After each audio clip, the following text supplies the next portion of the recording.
C'est bon. Bon. Bonsoir à toutes et à tous. Vous écoutez Regardez quelle comédie, l'émission consacrée à l'actualité de la comédie française. Je suis Béline Dollard et comme chaque semaine, mon camarade Arthur Lenoir, qui ne me regarde jamais, filme et répond en direct à vos commentaires. Ce soir, dans quelle comédie il sera question de la reprise de Fanny et Alexandre. Je vous regarde, vous êtes concernés. d'Ingmar Bergman, mise en scène Julie Deliquet, jouée du 20 octobre 2021 au 30 janvier 2022 en alternance salle Richelieu. Pour en discuter, nous recevons ce soir la metteuse en scène et 2 comédiens de la distribution. Julie Deliquet, bonsoir. Bonsoir. Vous êtes donc metteuse en scène. Vous dirigez depuis mars 2020, quelle date, le théâtre Gérard Philipe de Saint-Denis, Centre dramatique national. Et cette pièce est votre 2e mise en scène pour la comédie française. Après Vania de Tchekhov en 2016, elle a été jouée pour la première fois à Richelieu en 2019.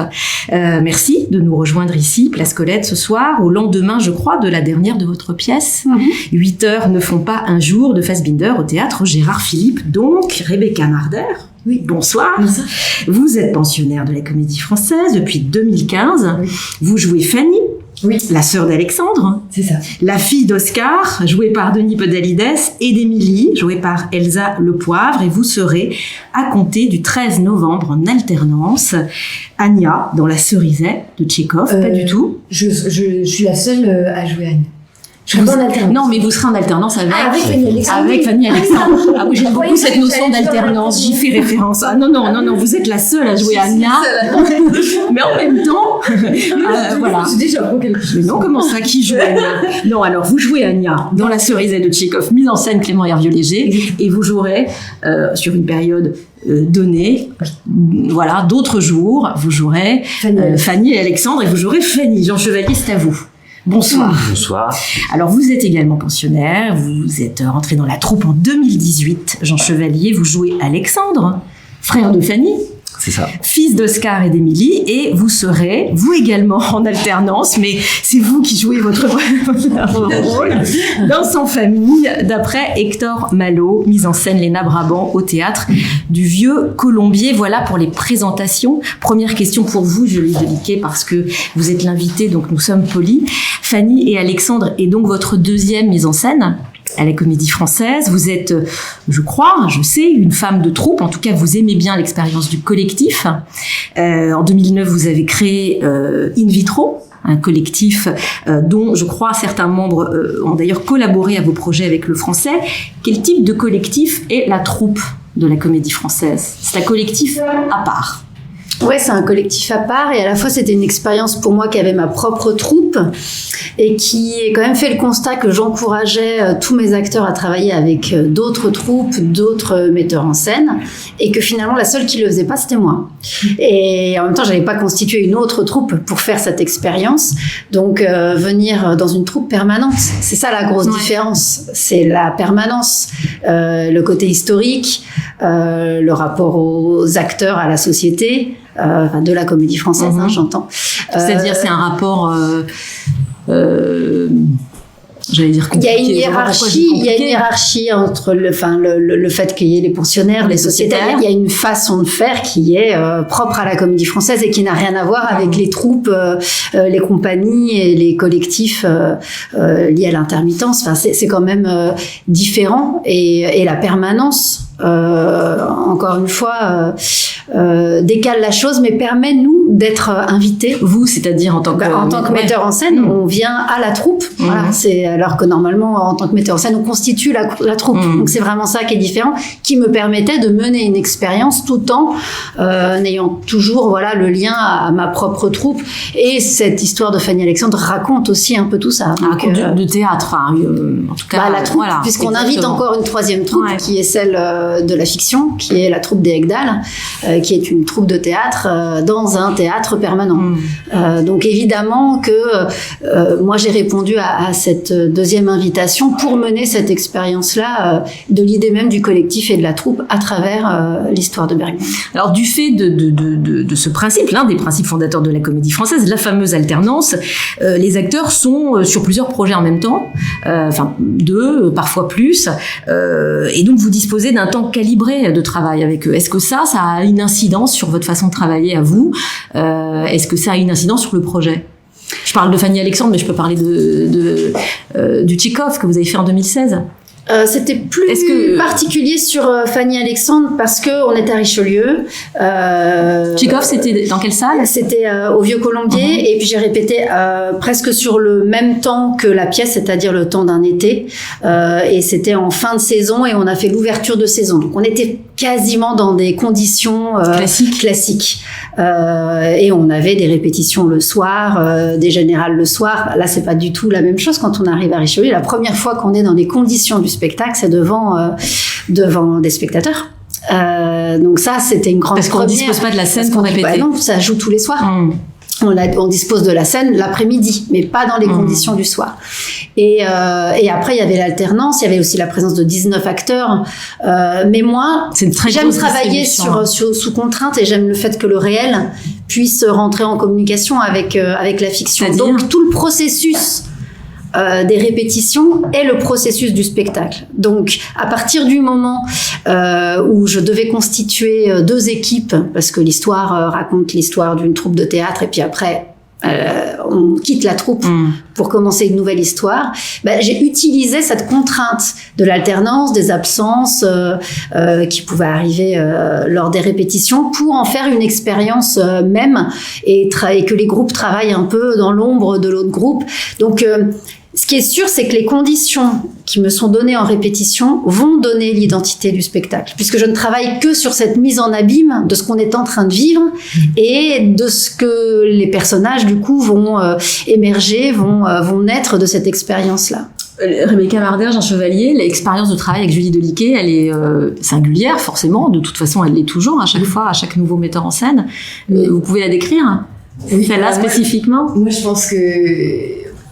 moi, ça fait donc 6 ans que je suis à la Comédie Française, et je pense que c'était ma plus belle expérience parce que, non mais c'est vrai, et je dis pas ça parce que Julie est là, mais c'était une expérience, on avait vraiment l'impression d'être au cœur du processus de création, et pour la première fois aussi, en tant que spectatrice, quand j'étais venue voir Oncle Vania mis en scène donc au Vieux Colombier par Julie Deliquet, j'avais été... très, très émue et bouleversée de voir la troupe comme ça.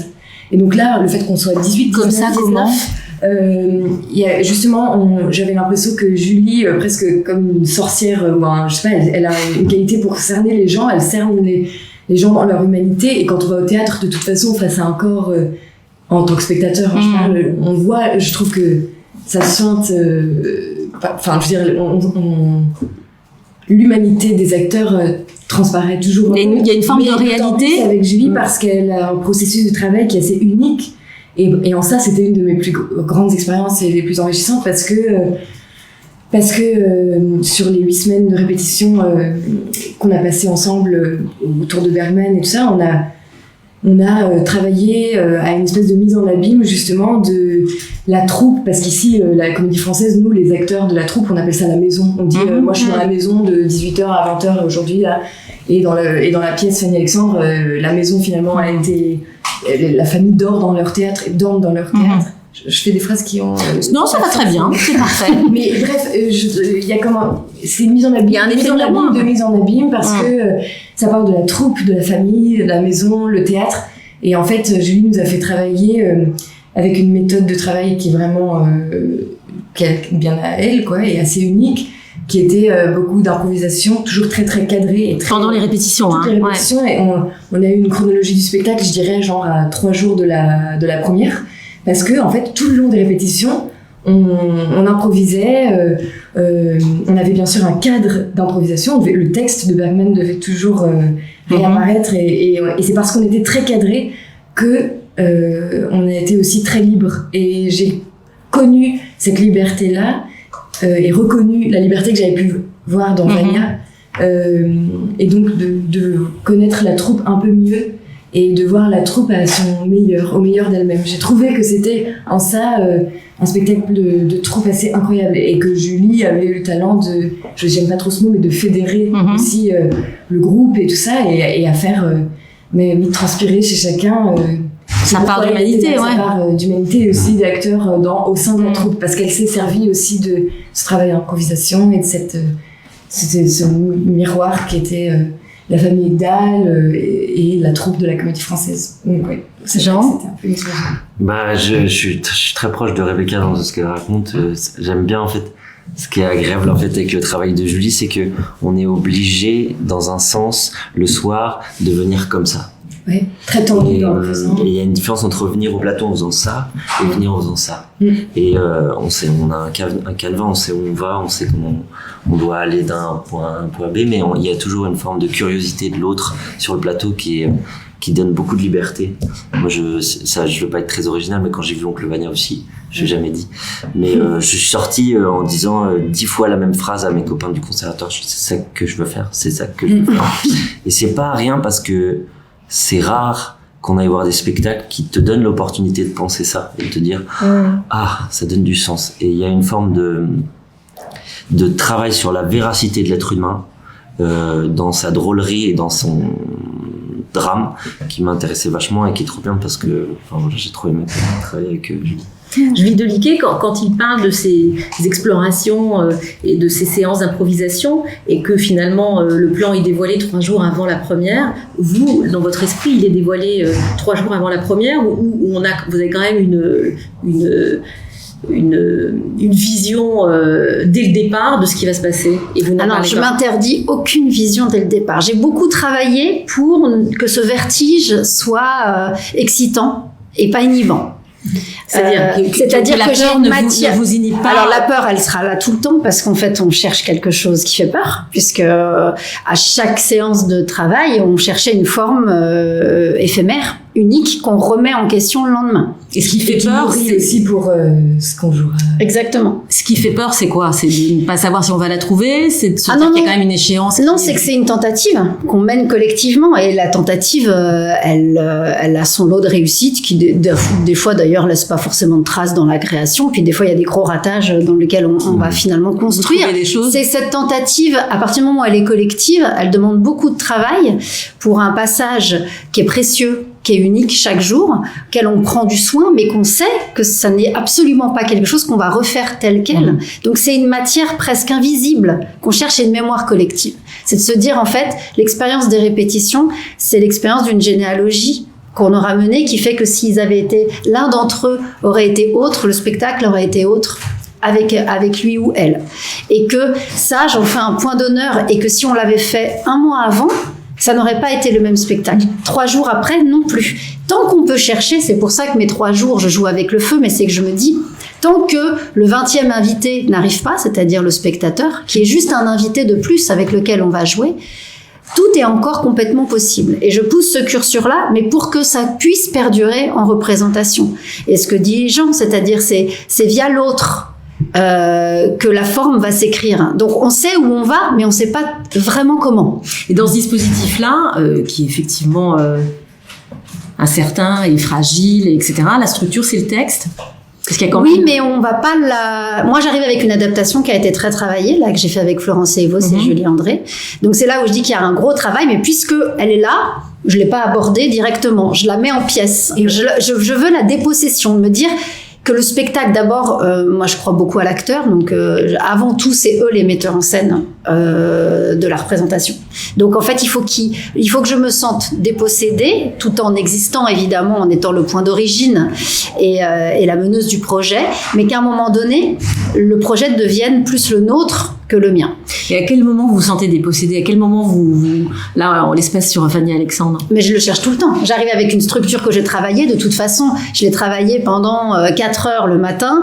Ils vont la lire. De toute façon, ça va être je veux dire, c'est raté d'avance. Je veux dire, je sais que j'attends de cette structure, si ça se trouve, quelque chose qui va être pas bien exécuté parce qu'on aura été vite, mais qui va mener à l'accident que je cherche, qui n'était pas prévu, mais qui est celui qui arrive parce qu'il y a eu ce travail de préparation avant. Donc c'est ça la dépossession. C'est de se dire que sans doute que moi j'amène une matière à jeu pour que la matière singulière arrive par le plateau. Et c'est celle-ci qui ira au spectacle. C'est pas la mienne, c'est pas la leur, c'est la nôtre. C'est la rencontre des deux. Cette rencontre, elle amène de la fertilité des fois juste un terreau sur lequel on va retravailler le lendemain, pas le même, mais qui aura servi. Chaque pas est constitutif et il ne faut pas aller trop vite. Et d'abord, on part avant tout de nous, puisque d'abord, on est plus nous que eux, les personnages. Ou moi, je maîtrise mieux la matière de départ. Avec ça, vous êtes plus vous que les personnages au début, en tout cas.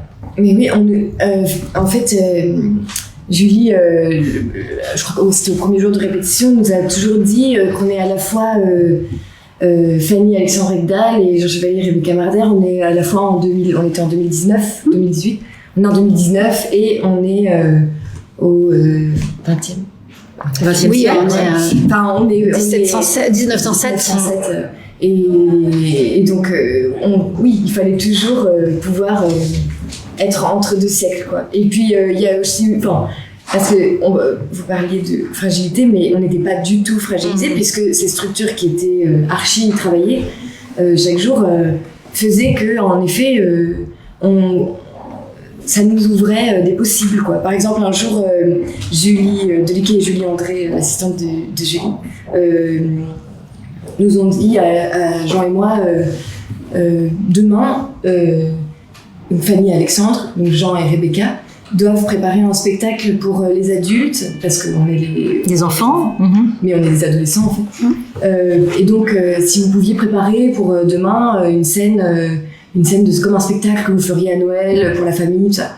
Et donc Jean et moi, on s'est retrouvés le matin, on a tendu un drap on s'est dit on va présenter les assassins dans Shakespeare, Richard III, et donc on a fait un truc en ombre chinoise où j'étais chercher un mannequin aux accessoires, un mannequin géant avec une couronne aux accessoires du français, et comme Fanny Alexandre aurait pu le faire dans le théâtre de leurs parents, et on a proposé cette petite scène là, et finalement on est resté dans le spectacle. Et donc c'est vrai que ce cadre qui nous était offert permettait aussi des propositions dont on n'aurait pas eu l'idée. L'idée, c'était aussi que l'histoire de Fanny Alexandre, après cette troupe, finalement, ils s'émancipent et ils deviennent aussi créateurs eux-mêmes. Donc il fallait aussi que Rebecca et Jean puissent l'être. Rappeler 2 secondes pour ceux qui n'ont pas vu le film, pas vu la pièce, pas vu la série, pas lu le livre. Est-ce que ça raconte, Fanny Alexandre? Fanny Alexandre, on est dans une troupe, dans une famille qui fait du théâtre, qui a un théâtre, et qui fête Noël.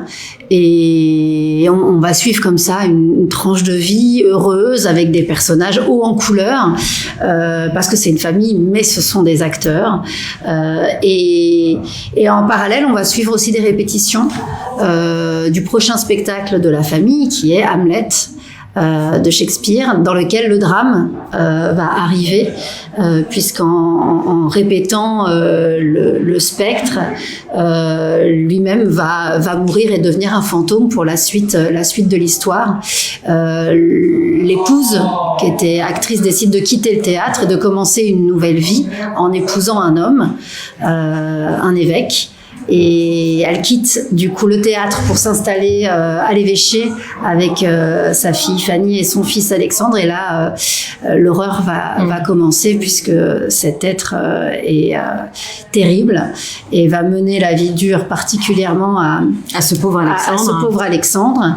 Et je dévoile pas la suite, mais on va passer évidemment de cette répétition d'Hamlet à une mise en abîme d'un spectre qui va lui-même devenir fantôme, de la tragédie de ses enfants dans la seconde partie, et puis avoir un futur Hamlet qui est en train de se constituer face à ce beau-père terrifiant. Comment ce Bergman aussi. Ouais, c'est l'idée. Alexandre, c'est Bergman façon son Pierre. Bien sûr. Complètement. En fait, la mise en abîme, c'est pour ça que nous, il fallait nous poser la question de nous, puisque Bergman, c'est un film testamentaire aussi. C'est son dernier film. C'est son dernier film. Moi, j'étais pas un vieux monsieur. Jean, pas vraiment. Non, mais lui, à la rigueur, Jean aurait pu incarner quelque chose de Bergman, jeune, puisque c'était un garçon. La seule chose, c'est moi, à partir du moment où je m'emparais de cette œuvre-là, j'étais une fille, j'étais pas dans la même époque, j'étais plus jeune. Donc, il fallait qu'on se pose la question nous-mêmes de notre place par rapport au métier et qu'est-ce que ça racontait de nous.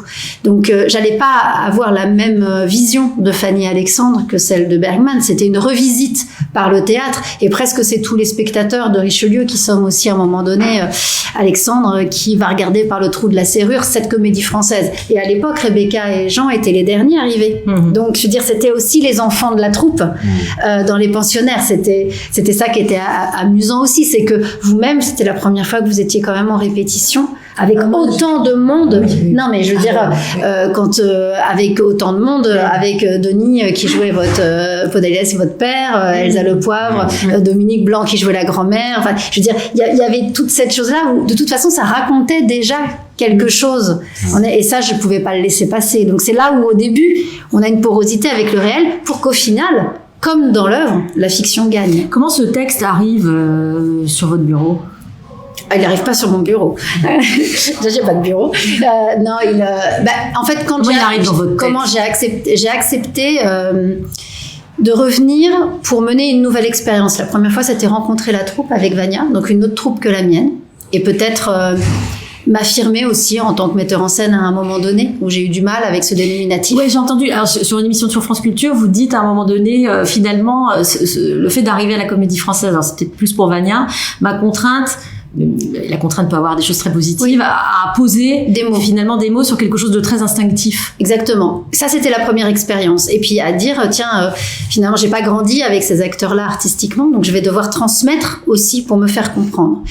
La deuxième invitation, l'autre expérience, c'était vraiment le changement esthétique.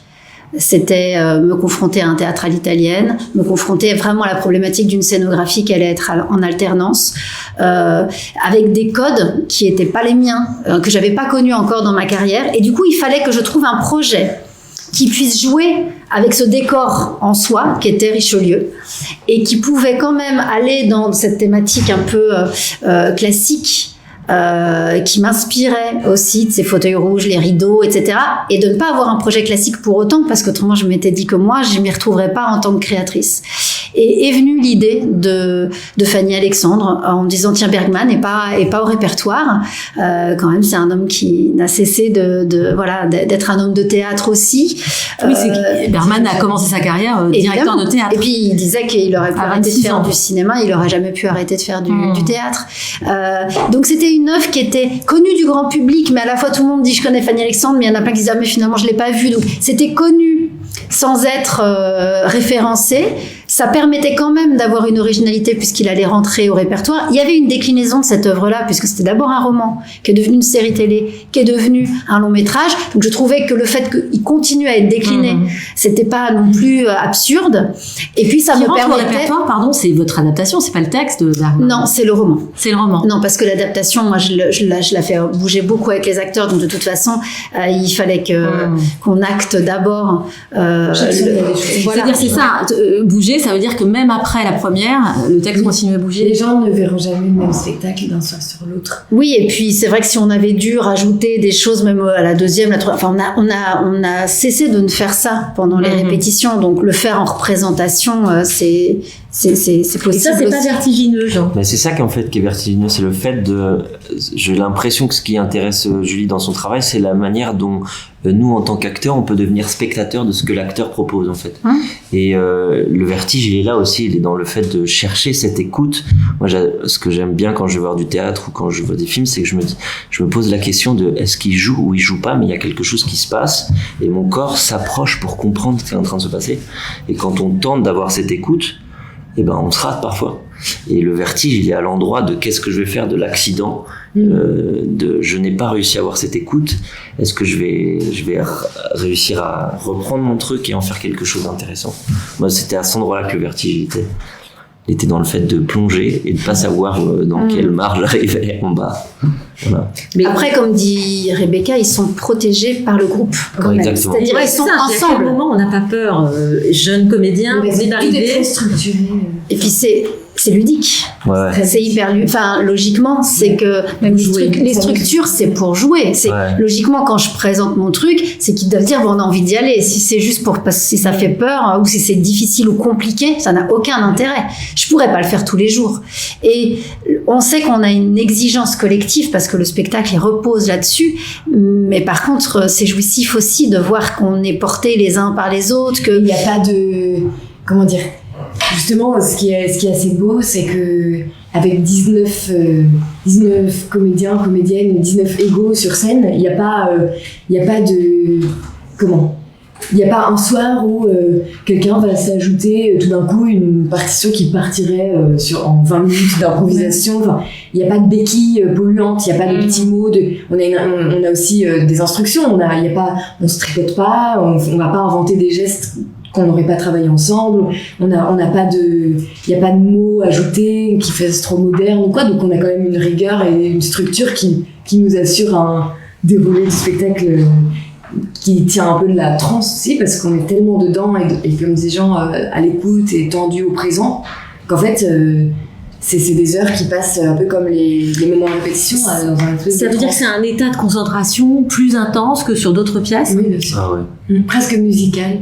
Parce que ce qui est fascinant, avec c'est que quand on entend, je sais pas, certains comédiens dire, moi j'arrive, je sais pas quelle pièce je joue, je le vois en fait au costume qui est dans mon petit placard. Quand on se met à pointer pour venir jouer, c'est qu'il faut peut-être repartir.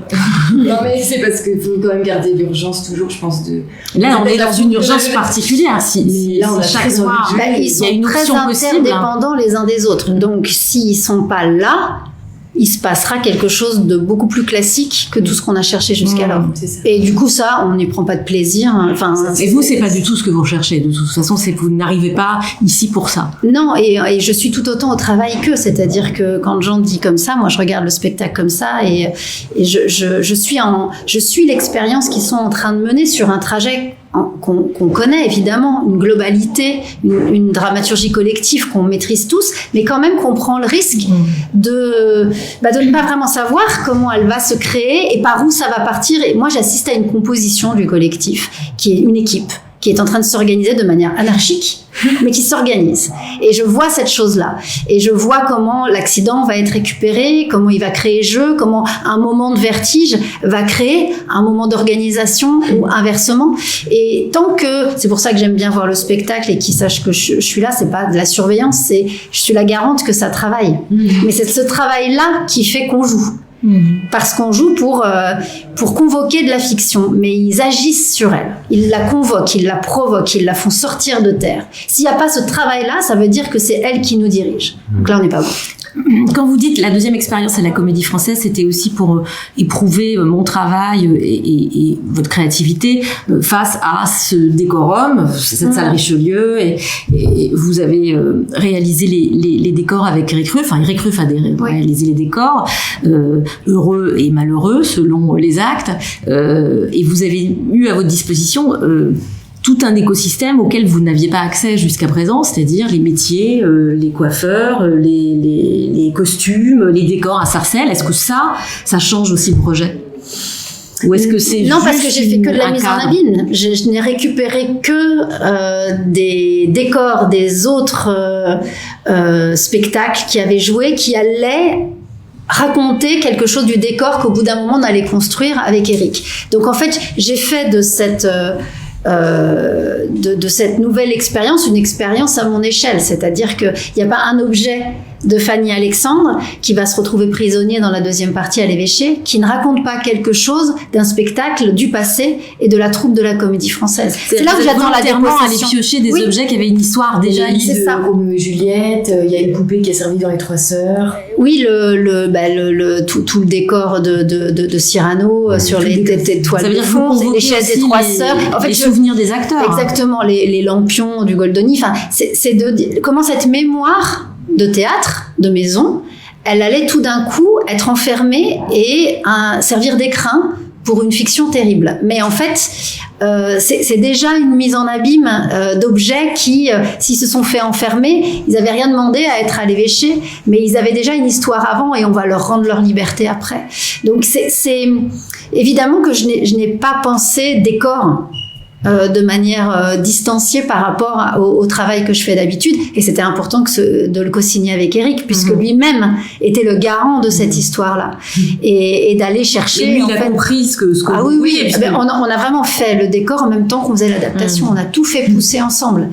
Et c'était qu'on a quand même recréé une cage de scène dans la cage de scène. Donc on s'est jamais dit on va... cage de scène, eh ben, c'est le théâtre vide que j'utilise pour la première partie du spectacle. Après, on l'a recréé en plus petit pour enfermer et créer une boîte dans la boîte. Mais on n'a pas pensé à faire un décor de l'évêché. On s'est pas dit comment on va représenter. D'ailleurs, les murs sont noirs, ça n'a aucun réalisme. Et c'était comment ce côté un peu bergmanien, des boîtes dans les boîtes, de ce fantôme qui devient un vrai fantôme. On allait aussi pouvoir, nous, dénoncer nos propres artifices de théâtre, nos propres codes, et qui allaient devenir aussi les acteurs même de la dramaturgie, puisqu'on dénonce aussi notre propre décor. On ne fait que dire c'est du faux. Plus on dit que c'est faux, Fellini atteint une forme de vérité. Il fait ça, Fellini, il descend sa caméra et puis dans Elena Aveva, et puis on voit tous les techniciens de Cinecittà qui activent le navire. Et pourtant, quand la caméra revient, on y croit encore plus, alors qu'on a vu que tout était faux. Ce thème-là est un des thèmes principaux de Fanny Alexandre. Si je peux dire quelque chose, c'est que aussi ce que la comédie française... la comédie française, c'est cette particularité de l'alternance, l'alternance des spectacles. Je parlais des rôles, mais c'est des spectacles. Aussi des rôles, hein. Et aussi des rôles. D'où notre petit hiatus de départ. Oui, mais moi, c'est une des choses qui m'émeut le plus, et qui pour moi est un des spectacles les plus grandioses, c'est quand même le ballet des décors derrière. À 17h, là. À 17h, quand on enlève la répétition, c'est dingue. Le décor du soir est monté et c'est un système qui existe dans nulle autre un système c'est dingue. de cintre, c'est très mécanique en fait, qui n'est absolument pas sophistiqué. Il y a peu de techniciens qui sont capables de changer les décors comme c'est fait ici, parce qu'on change parfois 2 à 3 fois de décor par jour. Le décor de la veille, le décor de la répétition, puis le décor. Donc il y a 3 décors par jour. Donc et pour moi, c'est un des spectacles les plus grandioses, et Julie, je pense, a voulu donner aussi accès aux spectateurs. Je pense que c'est à ce moment-là de magie, et c'est pour moi c'est la magie du théâtre. Oui, et de cohabitation des différents corps de métier et des différentes histoires de théâtre qui en racontent une. Julie Deliquet, vous passez du théâtre au cinéma comme Bergman, vous avez cela en commun. Comment est-ce qu'on passe de l'un à l'autre? Comment est-ce que vous, par exemple, vous êtes partie de son livre, vous êtes partie de son film? Des 3 supports. On fait passe à la vie du plateau d'un film avec des silences, des gros plans. Comment est-ce que c'est par quelle petite mécanique intellectuelle? C'est un jeu, là aussi, c'est prendre une matière, je fusionne, je crée des plans séquences, je recrée des plans séquences, je décloisonne, puisqu'en fait, je ne peux pas zoomer, moi. Donc, je décide de tout remettre à plat et de voir comment je peux enchevêtrer les choses pour permettre aux acteurs, après, de mener une expérience pendant les répétitions, pour finalement recréer leur propre plan séquence. Mais moi, j'ai préparé ce travail-là en disant tout ce qui va être privé va devenir public. Et c'est ça que ça va raconter aussi. Comment ça va se jouer les uns devant les autres. Donc je vais créer des situations inédites par rapport à l'œuvre originale pour ne pas rivaliser avec elle. Parce que je l'aime et que moi je veux pas faire du sous-Bergman, entre guillemets. Donc je ne vais jamais convoquer les scènes du film ou du livre telles qu'elles ont été écrites. Je vais les recontextualiser et leur offrir une vision originale dans laquelle souvent ils sont nombreux au plateau. Donc je mets aussi des gens qui n'ont rien à y faire, qui vont être là et qui vont, parce qu'ils vont poser un regard sur cette scène ou une présence, la changer et faire qu'elle va devenir une scène des de gens théâtre. Qui n'ont rien à y faire, des acteurs quand même, des personnages, des personnages. Les personnages qui ne devraient pas être là. Et à partir du moment où ils sont là, ça va convoquer en tout cas une situation exceptionnelle qui souvent fait que l'imbrication du privé et du public va agir et va créer du coup du théâtre. Jean Chevalier et Rebecca Marder, est-ce que vous aviez vu les Fanny et Alexandre de Bergman? Non. Moi je l'ai vu parce qu'on allait se rencontrer, mais sinon avant non. Non, mais pour préparer votre rôle. Ah oui, bien sûr. Ou alors la série. J'avais vu une série de 5 heures. Au TNS. Au TNS, en fait, quand j'étais à Strasbourg, j'étais allée dans un cinéma. Quand vous étiez étudiante, je pensais aller voir un film, et en fait, je m'étais retrouvée dans un cinéma à voir la série avec des entr'actes, donc des entr'actes au cinéma. C'était un cinéma d'arrêt essai. Et donc j'avais vu la série qui m'avait... c'est quand même très cru, hein. C'est cru et cruel, et enfin Bergman, quoi. Et donc j'avais été assez... parce que le personnage de l'évêque est quand même d'une infinie cruauté, extrêmement bien écrit, joué par Thierry Ancis. Oui, la bascule du côté austère et violente. On veut sortir de l'enfer. Hein. Complètement, et en même temps, c'est assez cru aussi dans la famille, enfin, dans le côté heureux aussi, parce que les rapports de couple, d'amour, de maternité sont assez fous. Il y a quand même une scène dans le film que je recommande vraiment. Le film, c'est la version contractée de la série, donc c'est un montage de la série, mais je sais plus si c'est dans le film ou la série qu'il y a cette scène où les enfants regardent à travers une porte, enfin sont réveillés par des cris. C'est les cris de leur mère en deuil qui hurlent sans s'arrêter, et pour moi c'était une des scènes les plus marquantes du film. Et après, moi j'avais vu donc la série et le film. C'est drôle que tu dises ça parce que c'est une des seules choses où je me suis dit quand même je veux la voir, ça. Ouais. Alors je le fais pas pareil, mais et peut-être que j'ai fait ça à cet endroit. Mais ça m'avait tellement marqué que je m'étais dit ces cris là d'Émilie, il va falloir qu'on les trouve. Évidemment pas comme ça, mais autrement, et que ça crée ce même vertige qu'on a. Moi je suis d'accord avec toi. Choquée. Et parce que c'est fou de montrer ça. Sur l'enfance, c'est incroyable. Enfin, comment est-ce qu'on joue l'enfance? Julie nous avait conseillé de lire Laterna Magica. Non, on joue pas l'enfance, nous, dans la pièce. Non, ils jouent leur jeunesse. Oui.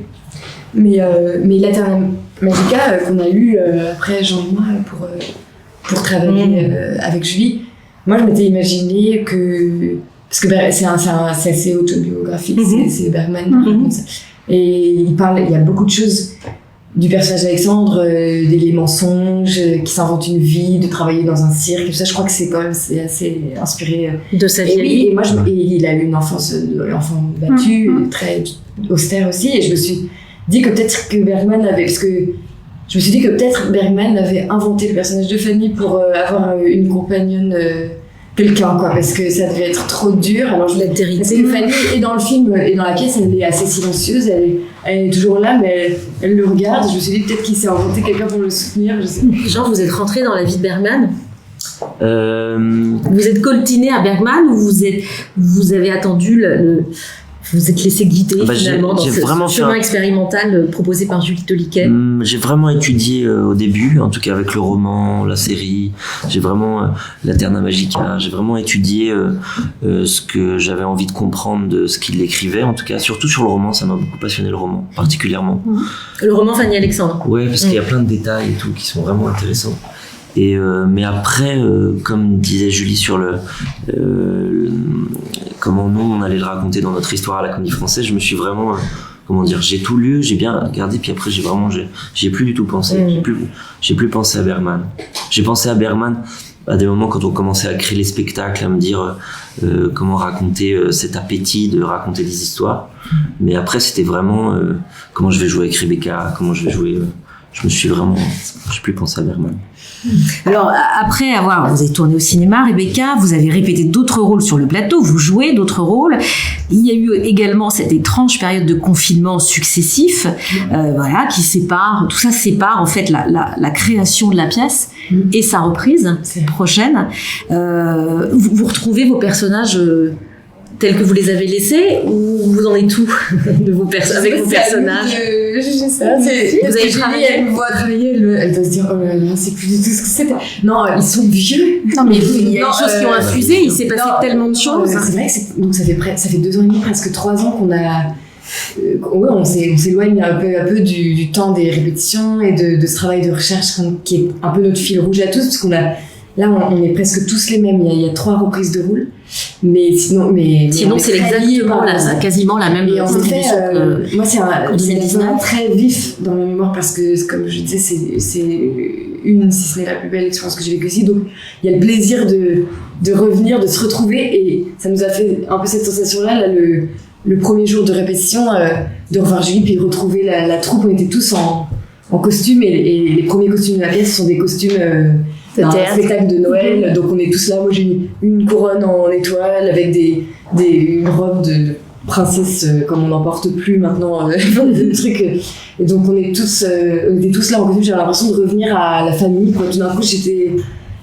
et c'est vrai qu'avec ce confinement là, moi j'ai répété genre 4 spectacles qui n'ont jamais joué, tourné des films qui sortent pas. Donc c'est vrai que là on a grandi parce qu'il y a eu d'autres aventures et d'autres expériences très enrichissantes, et en même temps on se retrouve là comme j'ai l'impression de retomber dans la matrice. Là il y a un truc de retourner pas à l'enfance, mais c'est quand même 3 ans dans nos jeunes vies, c'est quand même beaucoup. Oui, dans vos jeunes vies de jeunes comédiens. Et donc il y a un côté réconfortant et joyeux, et en même temps j'ai l'impression que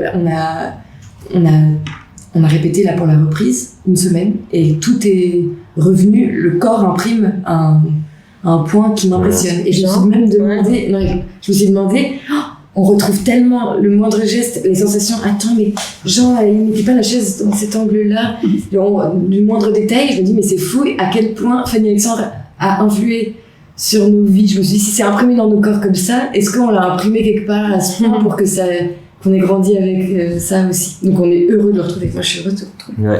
Ouais, mais là, le corps, moi, c'est ça qui m'a le plus impressionné, c'est la mémoire du corps. 3 ans plus tard, tout revient. Ouais. C'est l'impro, ça, je crois. Ouais. Non, mais c'est vrai. En fait, moi, ce que je trouvais un tout petit peu vertigineux, c'est que vu on l'avait jamais repris, donc on a été dans la suite logique de la création. Le spectacle, il pousse très tard, comme on l'a dit. Donc, plein de choses se sont faites par instinct. D'où le corps. Mais instinct improvisé, c'est-à-dire qu'ils autogèrent les accessoires au plateau, la mise. Mais du coup, il y avait quelque chose où on n'a jamais... Je disais que la première fois sur Vania, j'avais jamais posé de mots, mais je pense que nous, on n'a jamais pris le temps de se dire qui fait quoi. En fait, on l'a fait de manière collective, instinctive, d'organisation vitale, en fait, au plateau, qui fait que, et je crois que c'est ça qu'on a retrouvé, c'est que le corps se souvenait, je sais pas pourquoi je faisais ça à ce moment-là avec cette chaise, mais c'est sans doute quelqu'un en avait besoin. Et du coup, il y avait comme comme si on se souvenait qu'on était tous tellement dépendants les uns des autres, et que du coup, c'était pas que reprendre sa scène, c'était aussi, attends, qu'est-ce que je faisais pour qui à ce moment-là, qu'est-ce qu'il y avait, oui, et du coup c'était comme retrouver la famille, quoi. Il y avait retrouver la responsabilité des uns et des autres, et des uns par rapport aux autres. Et ça, c'était presque plus de l'instinct finalement que des retrouvailles intellectuelles ou d'être face à face avec un texte. Ouais. Plein de fois d'ailleurs, ils disaient ah oui non mais ça on le faisait pas, ou on le faisait plus. Enfin comme si de toute façon les brochures, elles sont arrivées peut-être même modifiées après qu'on ait commencé à jouer. Je pense pas. Donc en fait tout le monde avait une mémoire du texte et du spectacle, mais qui n'était pas forcément couché sur le papier. Voilà. Non mais tu vois, mais pas couché sur le papier. Du coup, non, je pense que c'est pour ça qu'il y a la mémoire du corps. C'est qu'on n'avait même pas de brochure à jour ou vraiment à la première. Donc ça restait quand même une oralité, je pense. Quel est l'intérêt de point de vue artistique purement d'un spectacle comme ça autant long? C'est-à-dire là, il a existé, il est repris, finalement, il sera sûrement repris. Est-ce qu'il y a un intérêt particulier à cela, si ce n'est le plaisir des spectateurs de pouvoir assister à un spectacle qu'ils auraient raté 2 ans avant, de votre point de vue de metteur en scène, metteuse en scène? Moi, j'estime que l'expérience, elle n'est pas qu'en répétition. J'ai cru longtemps que l'expérience, c'était une histoire de répétition. Et maintenant, ce qui me rassure, c'est que l'expérience, c'est l'histoire des représentations. Et que sur un spectacle comme ça, continuer l'expérience avec ce 20e invité qui est 800 dans la salle, ça, c'est infini. Et oui, on prend 3 ans d'âge, mais en même temps... on a quand même cette mémoire des répétitions qui a été constitutive de tout. Donc ça, elle reste quand même la matrice, comme tu le disais bien. Mais par-dessus, par contre, on peut continuer à travailler. Et je veux dire, si on fait le constat que les 19, on a oublié la même chose à la reprise, ça veut dire qu'il fallait pas aller la chercher très loin. Il fallait qu'elle soit oubliée. Et on va faire quelque chose en réponse. Et je pense que là, dans la reprise, oui, on a retrouvé nos marques, mais on s'est quand même interrogé sur comment continuer. à questionner ce qu'on était en train de faire. Et ça a quand même, il y a eu cette place-là. S'il n'y a pas cette place-là, ce serait terrible. Mais je veux dire, on n'en a pas envie, nous aussi. Ce serait stérile. L'expérience continue à être menée. Et le spectacle, il a bougé avec cette première série de représentations et il continuera à bouger et on continuera à le réinterroger, à voir, attention, là, où est-ce qu'on a pris trop de temps, ou est-ce que, au contraire, où est-ce qu'il n'y a plus d'espace pour que l'improvisation puisse s'inviter. Et ça, c'est génial de pouvoir le faire chaque soir devant des gens et que cette expérience-là, ils savent pas, mais que c'est lancé devant eux. Et donc, c'est la suite du track des répétitions qui s'ouvrent avec ces représentations. Donc, bien sûr que de jouer ce genre de forme longtemps, moi, je prône beaucoup cette idée de répertoire pour ça. Parce que c'est continuer à interroger l'expérience en présence des spectateurs. Merci à tous les trois d'avoir répondu à notre invitation. Merci. Arthur et moi sommes ravis, n'est-ce pas Arthur?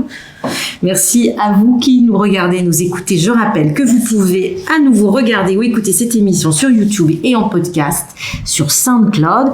Fanny et Alexandre Digmar Bergman, mise en scène Julie Deliquet, en alternance à Richelieu du 20 octobre 2021 au 30 janvier 2022. Et je vais donner toute la distribution avec Rebecca Marder, Jean Chevalier, Véronique Vella, Thierry Ancis, Anne Kessler, Florence Viala, Denis Podalides, Laurence Stocker, Elsa Le Poivre, Julie Sicard, Hervé Pierre, Gilles David, Dominique Blanc, Daniel Lebrun, Noam Morgenstern, Anna Servinka, Gaël Camilindi, et je n'ai pas les deux académiciens, honte sur moi. Héloïse et Fanny. Héloïse et Fanny. Voilà. Eh bien, écoutez, veuillez m'excuser, Héloïse et Fanny. La prochaine fois, je donnerai vos noms de famille. Voilà.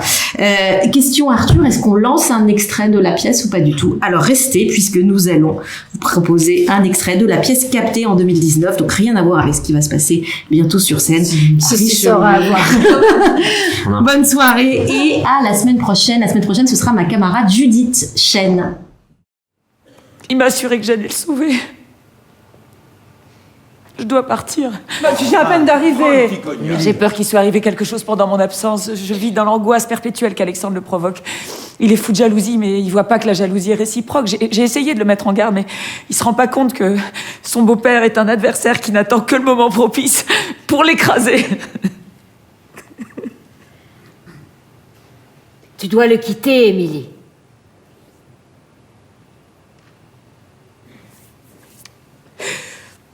J'attends un enfant.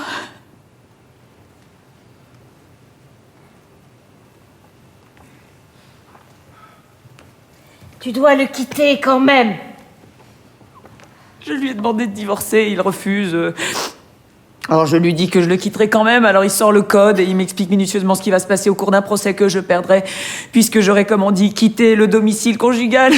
Les enfants me seront enlevés pour être élevés par lui. J'ai consulté en secret un ami avocat, il a confirmé les dires d'Edvard. Je suis prisonnière.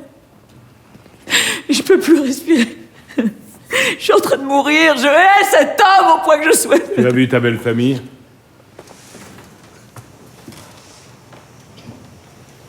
Tu as passé un bon moment? Il pleuvait?